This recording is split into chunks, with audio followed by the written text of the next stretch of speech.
Well, welcome back. I am E-Man. And I am Pastor Dan. And today you're asking me 5 mystery questions, or 6 mystery questions. Well, I don't know, maybe 5 and 6, just in case you don't like one of them. All right. Okay, last time I was supposed to be 6 and we only got 5, so. Okay, here we go. Sure, why not? Question number 1. Is climate change a hoax? Ooh. There you go. Let her rip. So, well, yes and no. Climate's always been changing, right? It's one of these things there's so much data that needs to be evaluated to determine. I wouldn't be shocked if the trend was warming right now, but it's before the invention of the automobile or before the Industrial Revolution. If we look at ice core data, for example, from Antarctica or Greenland, there's been wildly fluctuating temperatures. There's many factors to our global temperatures. Right. So climate change is not a hoax, is what you're saying. Well, no, it's a standard fact of weather patterns. Right. A billion some odd years ago, there was something like 10 times the CO2 concentrations than we have today. It might even be 100 times. It was some absurdly high number of CO2. Right. And the result, this is according to climate science, was the spread of vegetation over the whole globe. The Earth responded to high CO2. CO2 is basically plant food. Right. So it grew the plant kingdom over the entire Earth. So has the climate always been changing? Yes. So why the panic now? Well, good question. Is it politically expedient to have the panic now, perhaps? I don't know. Because the answer to what's the answer to climate change? Socialism. Okay. Right? To grow the global bureaucracy and the power of the government over our lives. That's essentially, and in Canada we have something like, I don't know, 1 trillion trees, and we have 37 million people. According to the science, we are carbon neutral, or we might have an oxygen surplus. A surplus, yeah, right? Okay. We should be, So it doesn't make any sense that we have an aggressive carbon tax. Where's that money going? Well, if climate has always changed, why are we trying to stop it from changing now? Well, the belief that the narrative that's sold to the public is that we are driving it. It's anthropometric climate change. Man is driving the climate change with his technology. So the combustible engine, the way we farm, the having to have, millions of cows in one enclosure, breeding cows, which literally they get cow farts are methane. That's literally one of the sources of climate change they point to. But the number one is the use of the car, the average individual's use of cars. This carbon monoxide emission is driving the greenhouse effect, according to the narrative. Now, on the surface, I don't have a problem with that in the sense that, well, you can pollute a body to death. I can pollute my body to death with man-made chemicals. Is it impossible to poison a planet? No, I don't think it's impossible. Question is it happening and to what degree? And I have a hard time believing that it is as dire as they say it is, because the average temperature taken in somebody did a study recently, I saw it online recently. If you take the average temperature readings from major cities around North America, there isn't a wild break from the norm. And you got to remember that cities, because of pavement and heat reflection, tend to record a higher temperature than what is actually what would you be recording, a mile out in the suburbs or out in the woods. So long story short, climate's always been changing. It is being used as a political tool right now, the fear around it, because I don't see a transparent, open scientific discussion. What is the proof that the surface temperature is climbing? Let's say it is climbing. Is it out of proportion with the past? And if the answer is no, then what proof do we have that we're driving it? Yeah, that's I think the big question, isn't it? Like I don't think anybody would deny that the climate goes up and down and changes around. But we can't predict the weather more than 3 days out. What do we think we're doing trying to predict the climate for 50 years? I don't get it. And haven't we changed our minds on this several times just in my lifetime? I remember back in the 70s and 80s, there's the next ice age in 20 years, we're all going to die, right? And now we're going to get too hot. And I don't know, it just seems like a little bit of I don't know. Is this something really that we're arguing about and changing the world over? That we've got a handle on this so well that we're going to clamp down on and ruin the economies of the world and not let third world countries develop because of this? Like, I don't know. It just seems a little. Well, fishy to me. name me a mortgage lending company that has red flagged waterfront property anywhere on Earth. I can't find one. Yeah. Obama just bought Martha's Vineyard. Well, just bought a couple years ago. Bought a Martha's Vineyard property, millions of dollar mansion. It's something like 18 inches above sea level. So according to his own predictions, in 10 to 15 to 20 years, that property will be worthless. Right? His mortgage lender did not red flag his property. Yeah. You know, so that believe you me, you follow the money. If you've got millions of dollars at stake, hundreds of millions of dollars, like some of these mortgage lending companies do in certain areas, you're not doing bad loans. And if I have a home that in 10 years is going to be basically flooded, who's going to buy it? I'm going to default on the mortgage. They're going to lose money. Right. Right. So and I don't see any of these climate activists, practice what they preach. Look at right now the climate conference is happening right now in Ireland or Scotland. And it's just an obvious. Everyone flies there in private jets. Everyone's shuttling around in they just for show. They used luxury electric vehicles to shuttle them back and forth because, of course, they didn't want to stay in the hotels near the conference center because they're not good enough. They wanted to stay at these series of luxury hotels about 45, in some cases, 45 miles away from the conference. So they have to have mass transportation back and forth. So none of that makes sense. I'm a pro-life person, but if me and my wife had an abortion, all of a sudden it would call into question my beliefs in what I preach, right? Right. Where if I thought, living next to a uranium deposit somewhere up north is bad for my health or under power lines, but I'm myself happily moved into next to the uranium storage facility, you have to question either my sanity or my belief in what I'm preaching. It doesn't look like you really cared about it then. The carbon footprint of people like Al Gore and Leonardo DiCaprio is per capita astronomically higher than me and you. Yet we're supposed to wash, our clothes by hand, maybe, right? Right. Yeah, and walk to work every day. Yeah. Yeah. Yeah. It always makes me wonder. Do people? The two things. Nobody denies that the climate changes, right?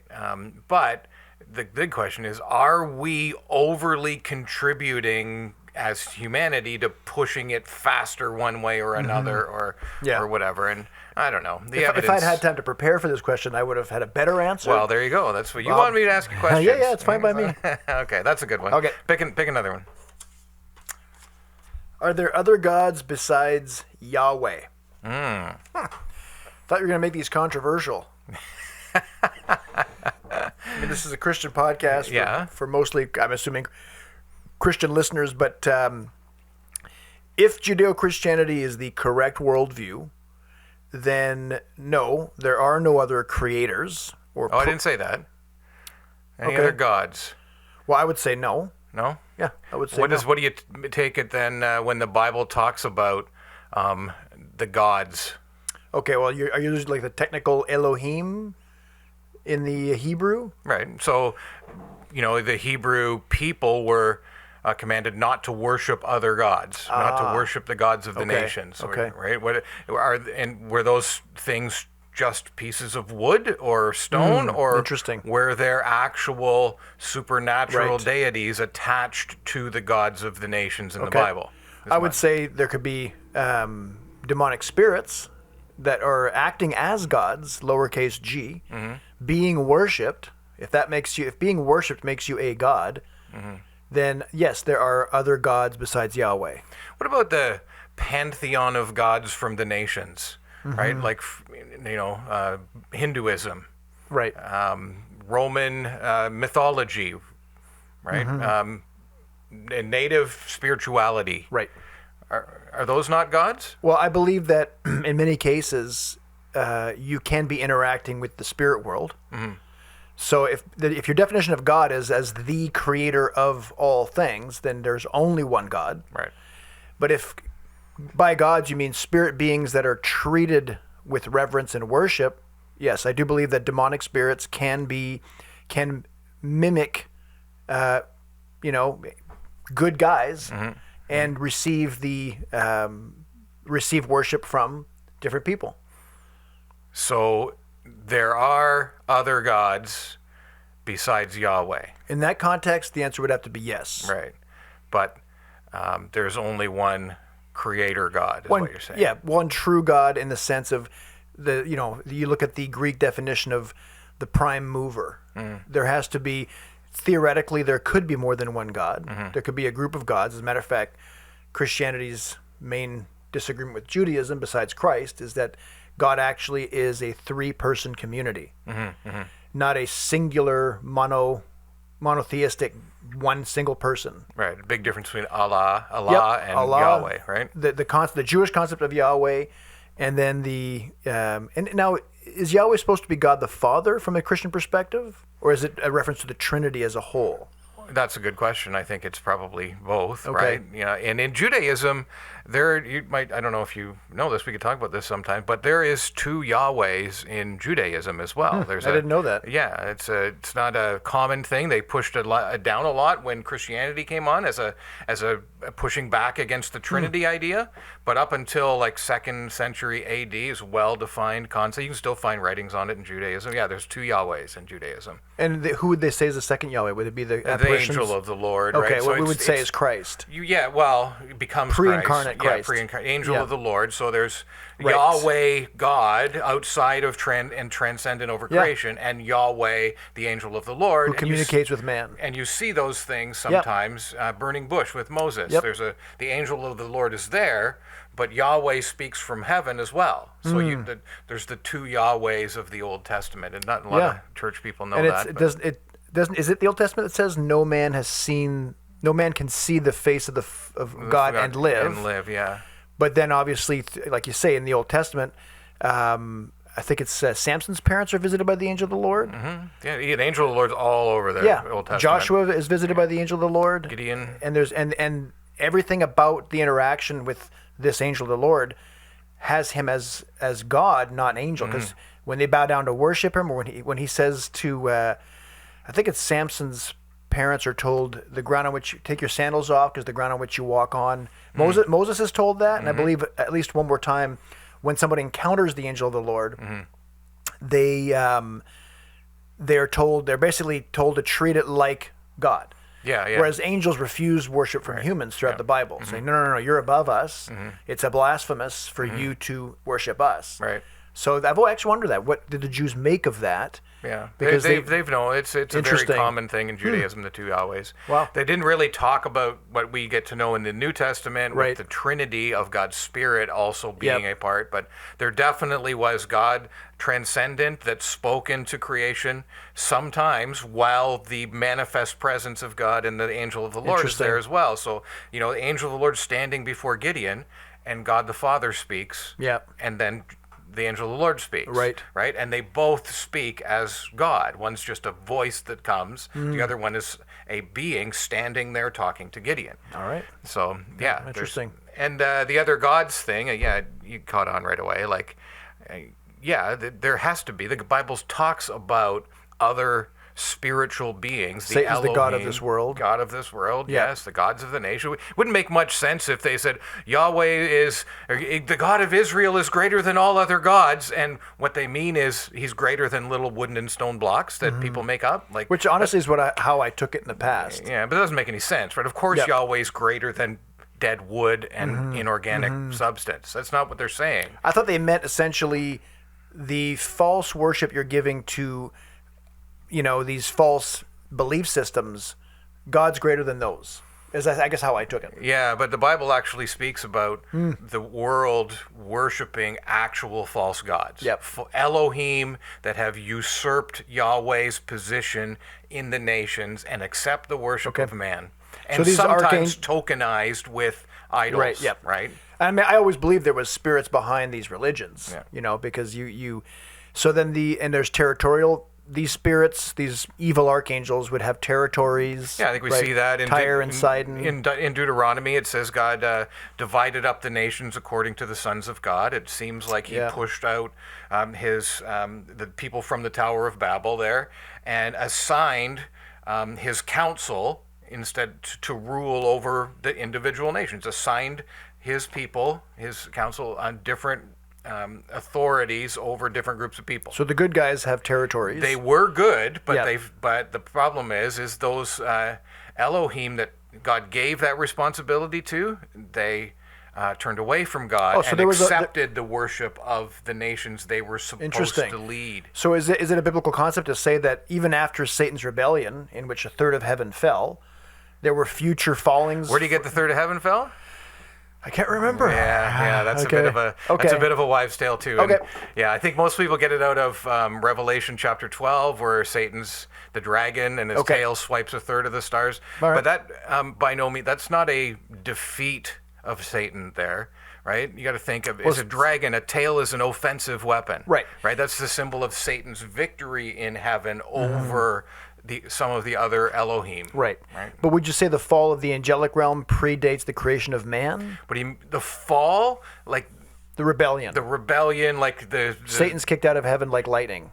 No, so there's two different things, right? Okay. So it's not like, because Adam and Eve sinned, and they weren't magically teleported out of the garden. Right. Right? They walked around, they hid, and God talked to them for a while, and some things happened, and then he kicks them out after. Yeah. Right? So, yes, there's a fall of beings in the spiritual realm that precedes the fall of Adam and Eve. Because the serpent's in the garden, but, assuming that his rebellion predates his entering the garden. His own decision to rebel against his God, Yahweh, is tied into the decision he leads Adam and Eve to make. Okay. But he obviously is the initiator of the whole thing, right? And so he had decided in his heart, like it says in Isaiah and Ezekiel, that I'm going to try and ascend to God's position. Right. And the way he does that is he lures Adam and Eve to make this physical step of rebellion, and then he is also a fallen being at that point, and he leads others to follow him. And so then there's a timeline after Satan's own rebellion in which more and more and more of these Elohim, these angels, turn to the dark side. Yes. And is that still happening? That's a great question. Yeah. Nobody really knows that one yet. I can't wait to get heaven to find out. Yeah. But there's definitely clear landmark scenes in the Bible where groups of angelic Elohim turn sides, right? Interesting. And a group that have remained and will remain faithful until the end. Okay. Yeah. Oh, interesting. Yeah, it's pretty cool stuff when you start looking at it. Yes. Yeah. Okay. Very neat. All right. Now one more question here. Should Christians form political parties? Yes. Yes, they should. Matter of fact, they should form a theocratic, fascist, benevolent dictatorship immediately. Yeah. Is that going to be your running your platform? You running? No. I would be unelectable. Should Christians form political parties? Yes and no. I mean, Christians definitely. Politics is something everyone's involved with, especially in a democracy. Everyone has a voice. So should Christians, and Christians are free to form their political parties. Should they? It depends, because what was the most Christian social experiment ever tried? I would say the 1700s version of the representative republic, aka the United States of America, after they kicked out King George in the Revolutionary War. So pretty much 52 of the 55 framers of the Constitution were Christians. They'd pray before, during, and after their deliberations to form the Bill of Rights, the Federalist Papers, and the U.S. Constitution. So that was a Christian social experiment through and through. Yeah, that's a good point. Let me amend the question now. Should Christians form political parties now in Canada? There's no real answer. There's no real yes or no hardcore answer for me on that one. No? I think it should be a party. The only problem with it, if it was framed as a Christian party, it would turn away like-minded individuals who believe in the same. It would prevent us from winning elections if we narrowed the field just to Christians, especially in Canada. So strategically, not a good idea. Do I want the church and the state to be married together? No, but I don't think you imply that it would have to be. It would try to implement or force Christian norms on everybody. Like, would everybody have to go to communion and get baptized? That I would be against. Okay. The marrying of the church with the state has always been a way to corrupt the church. Right. And even though the term separation of church and state does not exist anywhere in the Bill of Rights or Constitution, Right. it was a letter written by Thomas Jefferson, I believe it was Thomas Jefferson, to a church in Virginia, in the state of Virginia, who were being persecuted by a local government. And he was saying, don't worry, you are free from the state. The state has no power over you. Right. And that's where the word separation of church and state is seen, as in a private personal letter between, I believe it was Jefferson, and one specific group of believers in Virginia in the early 1800s, I think, or late 1700s. So I don't believe in merging the state. I don't want a Christian nation. Okay. I want a free nation, which is informed by Judeo-Christian ethics. And so I don't really know how to answer that. Yes and no? Yeah, it's a tricky one. I guess it depends on what's being mean. But you know that there are Christians that think the right thing to do is to Christianize government, right? But what does that mean? Yeah, it's a good question. Like, you force people to read the Bible? I don't know. Right. I just know there's people that think that this is a good idea, and then there's obvious questions that come out of that, like that. Yep. You know, do we make it illegal to stay at home on Sunday mornings? Like, Yes. you know, do we I'd make be it against illegal that. to do anything that the Bible says don't do? Like, Right. do we make laws? Right. Well, here's another question. Okay. We'll go to the second one here. And it's not that one. It's the second here. Here we go. Here's the second part to that question. Should the law of Moses govern society today? All right, that's kind of tied into it a little bit there. I would say it. In some ways, it does. I mean, thou shalt not murder. Thou shalt not steal. Thou shalt not, covet. Well, coveting the neighbor is a matter of the heart. So I would say the law of Moses governs society. Like, this would literally be in our Constitution, that you cannot be jealous of your neighbor's wife or possessions. How in the world would you enforce that? That's something that I think only God wants to be able to enforce. Because even in the theocracy of Israel, after they received this from God, saying, you will be my people under these laws, I don't see any laws in Leviticus or Deuteronomy that say, if you've had a thought of coveting your neighbor, you must immediately turn yourself into the authorities and be arrested. No, but if you act on that, it's all legal systems, even in Theocratic Israel, were based on actions, not thoughts. Right. So, Right. in that sense, do I think a society that in the hearts and minds of the people they tried to adhere to the law of Moses, would that be a better society? Absolutely. Should we obey all the law of Moses? Should we obey the ceremonial law? Should we have the civil law? Or you mean like Old Testament school? Well, follow so all Leviticus? of, you know, Well, no. should we obey the Torah? Right. No, it's that we've moved beyond. We're in the second covenant. So we don't have to obey the Ten Commandments. Well, we don't have to obey the ceremonial laws of Leviticus. So The sacrificial system is done away with. Is that what you mean? Well, so where should we have the law of Moses or partially govern our society, but not all the law of Moses govern our society? Like, are we splitting the Torah now into, we have 3 different Torahs, or we have one Torah? Well, by the Torah, you mean the 5 books of Moses, Yeah, the law. the Pentateuch, which includes two of the 3 aspects of Leviticus are now obsolete. Right? Right. The moral law remains, Okay. but the sacrificial system is done. Okay. And the civil rules guiding Israel died when the nation of Israel no longer was the main tool for God to spread the gospel. So we shouldn't try to emulate the civil society of Israel in the West. No, certainly not. For example, it forbade the creating of linen from both animal and plant substance. Yeah. That wasn't so much of a lot in Leviticus has to do with public sanitation and just economic expediency. Not everything in Leviticus is meant for the whole world for all time, and especially not the sacrificial system anymore. It would be, so I would say no, we should not govern by the law of Moses. If you want an easy answer. No. No, I think that those two questions go together, right? Yeah. Christianizing the world, putting our society under the Torah. I think the answer is don't. They has to be no. But what you happens can when learn Christ some comes good- back, though? What kind of society is going to be implemented when Christ comes back? Well, yeah, that's Is it going to be like this? It's going to be a very singular, monolithic well, we'll Christian actually party. I think what will happen is we'll actually get to an honestly new form of government on the earth. Well, it'll be a monarchy. We've never had a monarchy, right?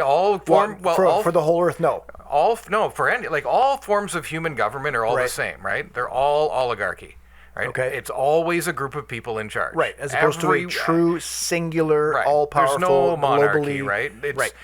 Whether you're a group of people that one of you is a president or a prime minister or a chancellor or a king, it doesn't matter. Right. It's the group of people that are in Yes. charge always. Yep.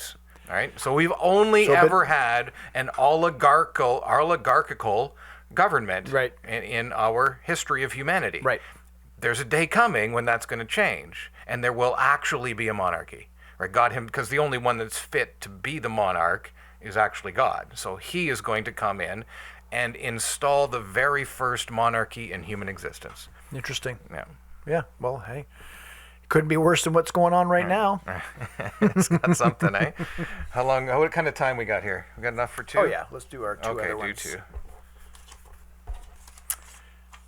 Are giants real? Weird. Yeah. What qualifies as a giant? Very big people. Like NBA players? Well, I mean, I do believe that, it's in Scripture talks about the Nephilim, right, or the Anakim, the from whom I believe Goliath of Gath descended. So I believe that, yeah, there was a 9 to 10 foot tall dude, right? But we're talking 30 feet tall, like in Lord of the Rings. Well, there's some people that say, if they find these bones and they dig these stuff up, and I got to be careful read with these this, 'cause- tablets, and yeah. I believe that when you look at the history of mankind, we seem to universally have a belief in the mythologies of different parts of the world in ancient times do have a remarkable similarity in terms of the kind of supernatural beings they denote. And I mean, I haven't time to prepare, so I don't know if giants are a part of that folklore and how consistent it is. But what would that mean? Could it be that in a time past there were creatures that would blow our minds today? I'll say it's possible, right? Yeah. And especially with the melding. I mean, I believe in an entire invisible to the wavelength of light spectrum that humans have retinal cells for. Yeah. I believe that outside of that scope are giant, archangel type beings with massive amounts of power that I can't see, touch, taste, or smell unless they choose to reveal themselves to me. Right. So how much more of a stretch is it to put skin and bones on that phenomenon? Not much. But has that been part of God's creative order? I don't see any evidence for it. It'd be speculation. Yeah. What about the word giants in the Bible? Where does that show? Where does that appear? Well, it talks about it in the histories in 1st and 2nd Samuel. Og, king, and Bed was 9 feet tall. He's a giant. Okay. Goliath is called a giant. There's another giant not named, but described from Gath who had 6 fingers and 6 toes on each. We're talking hands, 9 right? feet tall. Yeah, which is called that. Big dude. Yeah. Well, considering back then everybody's a lot smaller than they are now. 5'2" on average, I think, Yeah, back maybe, then. yeah. So that'd be like, I mean, we have 8-foot dudes now. So yeah, I mean, if it says that in the Bible, I believe it. It's not outside.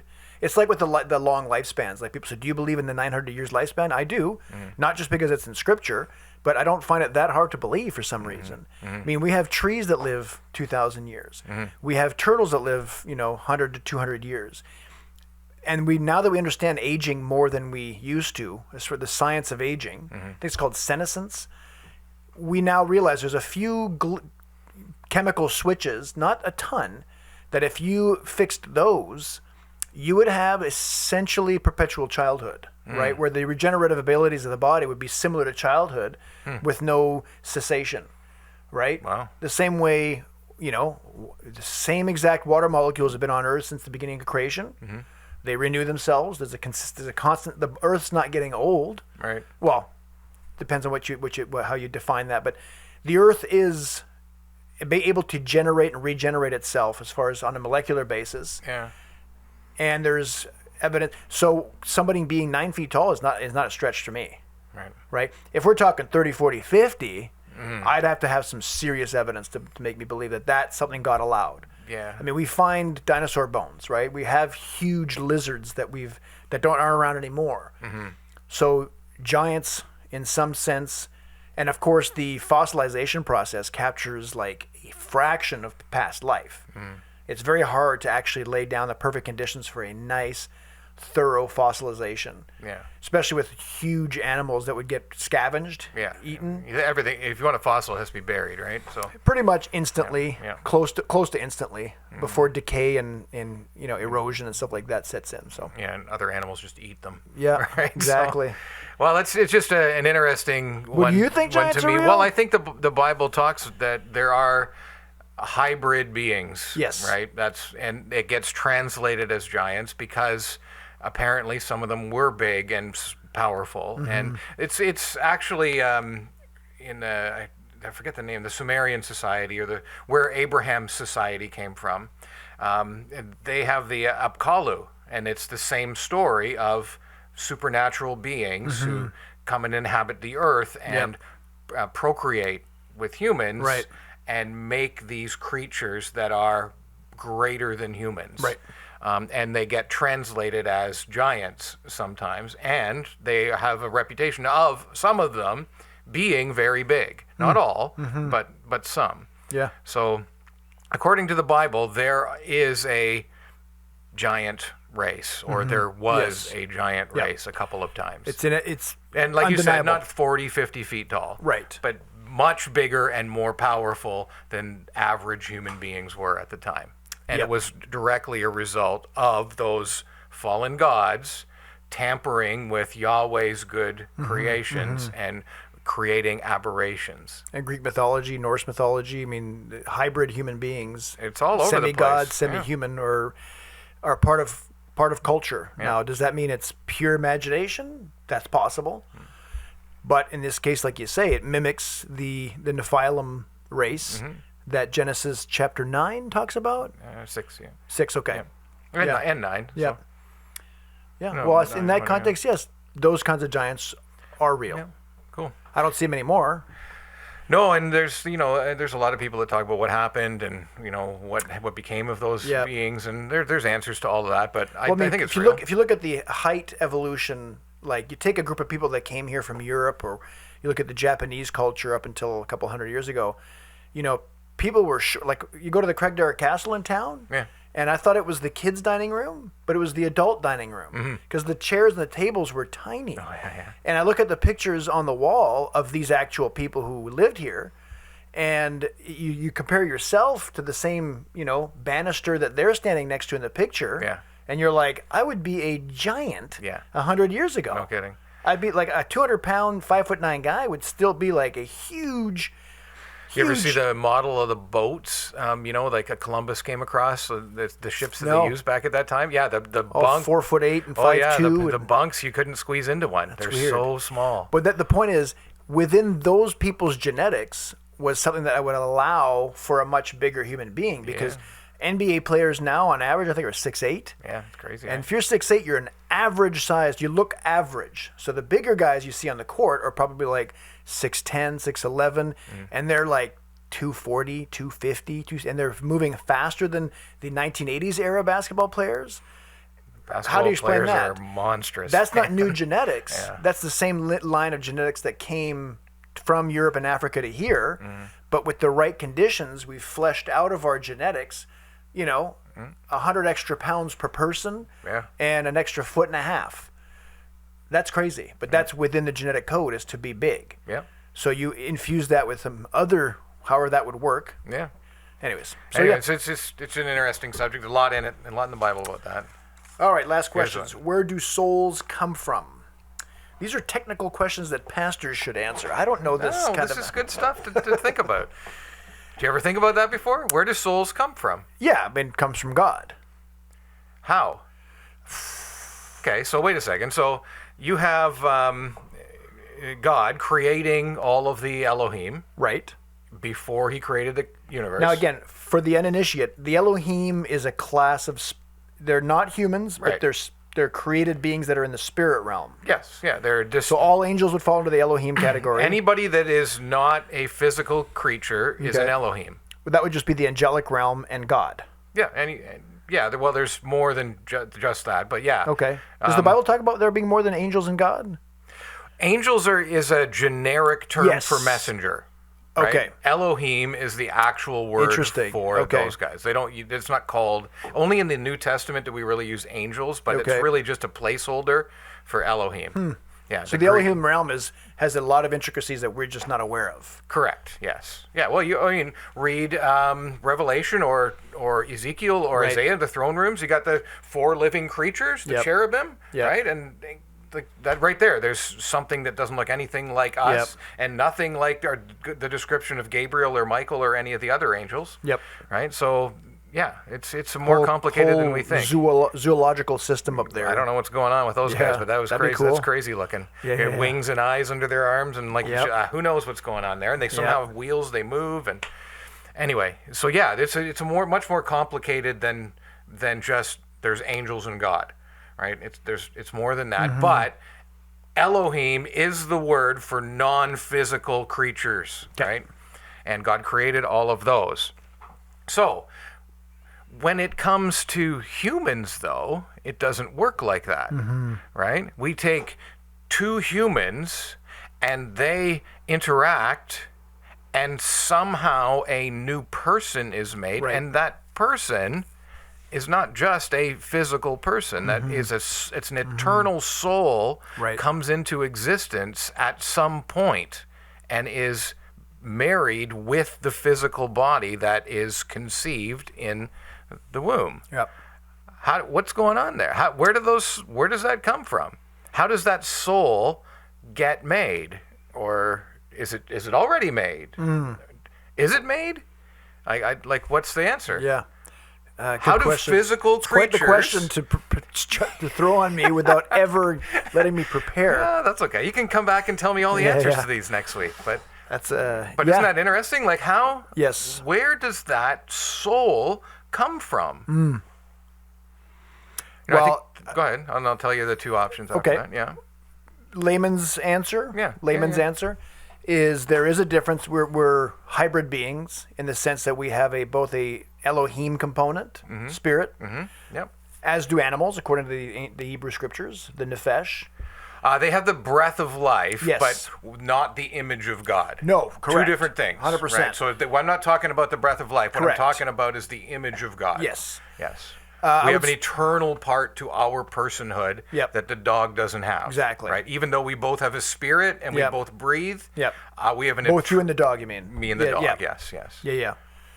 Yes. Okay. I'll say that the body clearly comes from the union of man and woman. We know that biologically. Where and when the spirit gets infused into that, I have no idea. But I would say it has to come from a third source, not not either of the 2 parents. Now, is somehow the parent's spirit follow the fluids and is somehow like haunting the ovum and the sperm, and therefore on a spiritual level the human spirit always accompanies the biology of the human, But way think that about it though. None of your kids is your spirit or your soul Correct. or Becky's soul. Right? Correct. They have their own brand new soul. they also have their own genetic makeup, and even though it comes from us, it mixes in a way. Because it's funny to see the behavior of children is so similar sometimes to the parent. You know what I mean? And is that genetics purely, or does God create a family of souls that are similar to each other? or is there a process in which, much like genetics can make me look like my dad, can my spiritual genetics make me act like my dad? And that there's a process that he doesn't directly control, that he does allow to play out. Is he involved on... very good question. I have no idea. Yeah. What do you think? Well, there's two options, right? Okay. You already said them. Either it comes from the parents somehow, right? Just like a spiritual haunting of the goo. I don't know. So there's a sperm and an egg. Yep. Boom. Physically. Starts, that's conception, when the sperm fertilizes the egg, and immediately it begins to go. And we believe that life begins at conception. Right. Okay. So at what point does the metaphysical person arrive on the scene? Not the physical, the metaphysical. Yeah, I don't know. Either something happens in there and that is produced every time there's a conception, there's a soul produced, right? Or God himself creates and attaches that soul every time, right? I think those are the only two options. The third option that's a lot of people want to imagine is some kind of well of souls, right? That God has created human souls and is storing them, kind body. of like the store. Let's go get this jar, right? That's an idea, and that when the souls run out, then that's the end of time, right? I don't think that's true. The Bible like doesn't that talk. idea. It's I pretty like that cool. idea. It's very cool. You can make a good movie out of it. In fact, people do make good movies out of that with that theme. Isn't there a sense of non-randomness though to the end? Because to me, if it was just like, well, I guess it wouldn't have to be random, but to me, it's like I would. It makes me feel like more of a random accident if I'm just a product of two people decided to do something. Because in my case, for example, my parents weren't believers. They weren't married. They were young kids. I was conceived in sin. Had they chosen not to do that, I may not have been born because the same sperm and ovum probably wouldn't have met. So that to say that if it's part of the random chemical process of the physical body's creation, then if my soul is simply a matter of being an offshoot of someone's behavioral choices that God does or does not ordain, then I feel like I don't feel as special. And if the end comes not because the last soul that God created has now been manifested and had a chance to be tested in this world, then I feel like there's less specialness to the individual. Because there'll be some individuals that could have been born that won't be born because God brings an end to it. So in other words, a person's not necessarily here because God intended before the creation of the foundation of the earth to make them and to interact with them for eternity. They're simply here because while God was playing a global game of political chess, so to speak, I had time to be born. That seems random to me. Makes me feel less wanted or special, or at least not purposed. Yeah, I think there's several problems with the whole well of souls idea. No, but I think the well of souls brings the worth back to the human. Well, I think you're in it either way, because it's still the randomness and like God's going to run out of souls one day, and that's going to bring about the end. No, he's not going to run out of souls, but the amount of souls. The full number of souls he intended to exist. Yeah, but where are the souls? Okay, I know some people that just got married. Hopefully, they're going to conceive some children. Yes. Where are the souls of the unconceived children? They're in the well. Yeah. So the Bible says nothing like that, right? Okay, but I mean, I don't. There's no well. You use the word well of souls. I mean, I'm saying that's an unbiblical option. Well, okay? The word well of souls, but doesn't it say that he knew us before the foundation of the earth? Yes, he does, yes. So that's either his foreknowledge or his act, because he's outside of time, could be his foreknowledge. Well, it says it's his foreknowledge, right? It says he foreknew. Yeah. Right? Foreknowledge. Yes, correct. Yeah. But he foreknows our choices, but he doesn't necessarily... Well, anyways, I'll have to go back again. I'm unprepared today. Yeah, that's good. It says, you knit me together in my mother's womb. Yes. Right? and So, how that- fearfully and wonderfully made, which of course doesn't answer the question. I Right. get it. It implies, though, that there's a purpose to our existence, that he foreknew. There's got to be a verse that can't quite manifest in my head because where it says he knows us before we're born or conceived. Isn't there a verse along those lines? Yes, maybe we'll find that. Okay. But here's the problem with that: if God is going to be the one who creates souls as they're needed, right? No, not as they're needed. They're already pre-existing. Yeah, that's okay. And So we'll have to come back and he because there's decides no where to put them, which body to put them. right. So there's just no biblical verses about Sure. that, right? Not directly, no. Yeah. Let me just look on here Okay. because I think I got this. Hang on here. The third view, yeah. Warehouse of souls. So it's more of a new agey thing than a Not necessarily. biblical thing. Not necessarily. There's nothing in all my books here Right. about anybody teaching the warehouse of souls idea. But the term warehouse of souls isn't necessarily it demeans the idea just from the term because Okay. it makes it seem like Amazon Prime is Sure. involved. Yeah. Okay.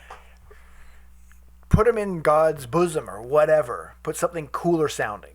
But he knows who he's wanted. In other words, we're created on purpose for a reason. Okay. Somehow we delight God in a way that nobody else does. Okay. We're uniquely created for eternity, to be completely unique and purposed by God to populate his universe. As opposed to him saying, well, I'm just going to create a system where however many people get born by the time it's over, that'll be good enough. I'll make it work. There's a difference between the two, don't you think? Sure, yeah, I see. So you're saying that God has souls somewhere inside of him? Not necessarily inside of him. I mean, this is an infinite being, but Okay. souls either God is in possession of some souls somehow? or he has the exact blueprint of how you're going to, because we are created at a time before which we didn't exist. Mm-hmm. God has imagined us, has thought us literally into existence. Mm-hmm. So it would be more along the lines of we are here because, and we are the way that we are. Our soul is structured in a way that he purposed as a completely unique art craftsmanship of his own. Before you were born, did you exist? I believe that I did. Okay. In some sort of dormant state in the spirit realm. Call it the well of souls, call it the warehouse of souls, call it the soul depot. Right. But I was meant to exist. God had already decided me the way that I am, whether Right. I was in just a blueprint format, and he had to print me up. I don't know. Did Adam exist before God created him? Spiritually speaking, okay, I'd have to say yes, because I just said yes for me. So everybody that is ever going to exist, The soul. the soul of every person that was going to exist existed before God created Adam. I like that idea. You like that idea, eh? That's a great biblical answer. No, that's just a great question. I Yeah. just love to think Yeah. about that, Yeah. right? And good. Well, do you think that we're literally, because do you not understand what I mean by it cheapens the human soul, in my eyes, if we are simply a random result of someone's behavior, yeah, but we know as that opposed to that's predetermined by God. But we know those things are true, right? That both of those things are true from our perspective. Right. Right. We make free choices, which God Yes. says are real, Yep. and we have real responsibility for those choices, and we can't see the future. Right. But that's not the same with God, right? God says he is sovereign over everything, and you are here for a reason, no matter how sinful your parents were in their conception of you. Right. You're not an accident, right? God designed you to be who you are in a way. But in which way? Like he said, oops, here comes a body. I gotta have to print up another No, soul. because he knows all things real and possible, right? That's the idea of foreknowledge. So then the way that you are, does God have anything to do with the way your soul is constructed? with the way you're like Does he have anything? Does he have any active, purposed? that's the question, Right. right? That's what I'm saying. Yeah. So The Well of Souls idea is closer to him being the one who designs us Right. in our soul, as opposed to our souls being the part of a process Right. that he set in motion and doesn't necessarily overlook. But that's not true either, right? God set the entire universe in process, Right. and he supervises the whole thing. Yeah, right. yeah. He doesn't let them all go wandering willy-nilly off, right? It's no different with But they that. work according to laws. Yeah, and it's the same thing with us. Okay. The law of pregnancy, right? You know where it comes from, and it happens. So does God kind of play, like those really good snooker players who can do a trick shot to set things in motion, and then they hits 3 or 4 of their balls and they ricochet, then some amazing system happens from the result of a single shot? Is that how God makes sure that you end up being the way that he wanted you to be? Well, don't you think it's a combination of both of things that God can accomplish his sovereign will even while letting us have our own free wills? Yes. Right? And he can do the super fancy trick shot that causes All right. everything, or he can just intervene anytime he wants. I just want to feel right? special, Dan. You are special. You are special. And I'm loved, right? It's just I really find it interesting. Yeah, it is. It's interesting. Where do these things get created? Yep.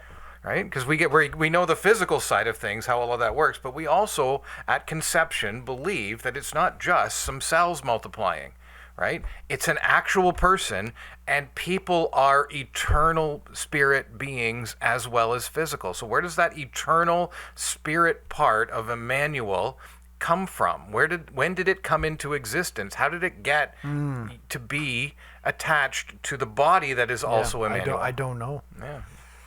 But it's amazing, though, that these things, like, how does that happen? Yes. Right? Just how is our will separate from his when he's the source of everything? Right? It's all tied into those questions. But I always find those kind of questions fascinating. I like to try and think of, like, how does God really do these things? How does the spirit interact with the brain unless the spirit itself is on a continuum of physics laws that are just simply, to us, they're invisible and magical because they are unmeasurable by us, right? But you've talked about this before, the brainwave function, Yep. right? Your thoughts and your feelings that you're coursing through you, right? Those are both physical and non-physical things. No, I know, but they would have to interact somehow. Yeah. Like the puppet strings and the puppeteer's hand are all connected physically. There has to be a touchstone point in the brain where the soul interacts or fits into and can pull the levers of. And so in other words, the soul is not, we tend to think of the soul as different from the body in the sense that it's made of nothing. Whereas I think it actually has a substance. Yeah. And it has to, it's real. Yeah. God is real, but not visible. There's a difference between visible and not real. Oh, totally. Yeah. Things can be invisible and real. Out-of-body experiences. When someone's body is 15 to 20 feet away from them, and there's a ton of credible accounts of this, including ones given by doctors in ERs, police, firemen, where they have a story of someone describing this, and the person comes back and says, I think I told the story before. It happened in the Lake Cowichan 10 years ago. I was reading some online gazette where the guy who had drowned and was resuscitated on the shore had said, and it was right there in the article, and I cannot find it for the life of me. I should have screenshotted it back then. He says, I was watching someone being CPR'd then I realized I'm watching it from higher than everybody else. I'm like, why am I 10 feet up in the air? And then he's like, oh, wait a second. That's me. And that's a very consistent part of all out-of-body experiences where they take them a while to realize you're looking at yourself. Because you don't expect to turn the corner and look at yourself. Yeah. And so the full cognition is there, but it's not in the brain. Yeah. So clearly the soul can be separated from the body and you lose no consciousness. But you're not manifesting in this dimension. And you said it yourself. You're the one who actually taught me this. You were saying how the human is forever going to be a hybrid being, both body and spirit. Never going to be just Elohim. Right. And that's an interesting concept that we were, because most people's conception of heaven is we're all floating out in the sky, which goes to show you how much culture gets wrong, even in a Christian nation. Yeah. Harps and wings and halos and white robes in the clouds. Yeah. Nowhere in the scriptures. I've had lots of times when the Sunday school people come to me and I'm like, angels don't have wings. Don't show that picture, please. Interesting. Right? Some of them do. Well, the cherubim. Yep. Right? But Yeah. like, there's no reference to like Michael flying down with his wings. Interesting. Right? Yeah. Yeah, that's interesting. But humans are, that's great. Now, the hybrid. They're a hybrid of an Elohim being and a physical being at the same time. Yeah. Unlike the dog is not part Elohim, right? There's nothing about him or the grass or the tree or anything like that. Those are purely physical creatures that may even have some kind of spirit, the breath of life, God calls it nefesh, like the higher level of mammals, right? That's why we share some affinity with them. Yep. But that by in no means no means image of that God. we're image of God, right? You don't go to a chimpanzee to get your taxes done. Although I'd be glad to, just to see it. But that's where it's so, like, how does this whole thing work? It's just so amazing that God can make a being like us that is both physical and spiritual, and we make more of ourselves. Yep. Both the physical and the spiritual. Like, how does that work? Does that come to an end? The marriage of men and women eventually? I don't think so. No, it goes on forever. Well, what does Jesus mean when he says in the afterlife they'll be like the angels, neither marry or be given? Well, see, what God's doing is God's not going to lose out. He's not going. He's not trading in humanity for a new kind of humanity. God not only gains. He's going to keep his humanity and add another being. That's us. In the end, in the twinkling of an eye, at the last trump, we'll not all sleep, but we'll all be changed. But what did Jesus mean when he answered that to the Sadducees? Who said, because we are not going to be eternal humans. We're going to be eternal children of God. We're going to be like Jesus. We're going to be made of the stuff that Jesus is made out of. So a glorified body. We won't. And humanity rolls on down here. Humanity keeps rolling but becomes what about when resurrected. The first resurrection is Revelation chapter 19. Okay. In the New Age, right? Yep. God resurrects some people to eternal life to live. The tribulation martyrs. They would be the ones that died after God transforms his church. Yep. People will continue to put their faith in God. Okay. Some will survive, some will die. The ones that die because they would not take the mark of the beast, he raised, it says right in there, the ones who don't take, I'm raising them to life for life in the millennial kingdom. God will have eternal humans, and he'll have eternal sons and daughters in his family. Eternal, interesting. So the new heaven and new earth, what does that reference? In Revelation 20 and 21? Yes. Yeah.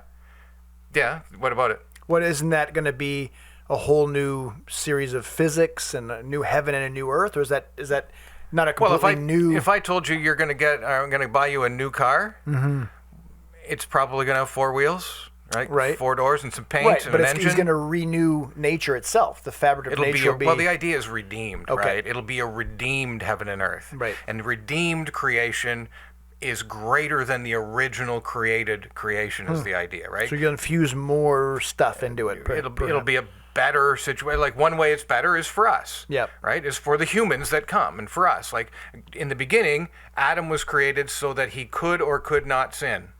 Right? He could have not sinned. But he failed to do that and became a creature who could not sin. Right? He had no choice about it anymore. He has to sin. He will sin. He can't not choose that. Well, in the end, God's not going to put us back in the same position Adam was in, where we could do either. No, he's going to put us in a position like his son is in, where we will have we will lose the ability to sin. We won't be able to sin anymore. Okay. Right? That's way better. But you're saying that there's going to be perpetual marriage and stuff. I know it's tough. Well, let's go into that another time. I'm just saying it's more. God always gets more. It's always better. He always has more in store than we can ask for or think or imagine. Hallelujah. Hallelujah. And it's going to be amazing. We should talk about that because it's crazy what the Bible because really I says. know nothing about the breakdown of that future realm, but sounds In good. Christ, we are new creations. Yes. Right? We already have people. That's not what it's talking about. We are a new kind of being, of which our elder brother is the firstborn. He is the one who has achieved us, and he is bringing all of us with him into his kingdom and into his family and into his existence that, there's never been this before. The Church of Jesus Christ is an entirely new creation that God is making. Yes. It won't be like we used to be, and we won't be giving and we transcend into a different level of existence, but that doesn't mean that God still doesn't love his creatures that he created in the beginning, the ones that get married and make babies and keep going. Yep. Right? That's still going to go on. He's not going to lose that. That's how he started it all. Oh, interesting. Yeah. We'll have to get into that some other time. Yep. All right. Well, thanks for answering joining my us. questions. Thanks for the easy to answer questions. They're good ones. All right. Well, thank you. We'll see you guys next week. Bye-bye. Bye-bye.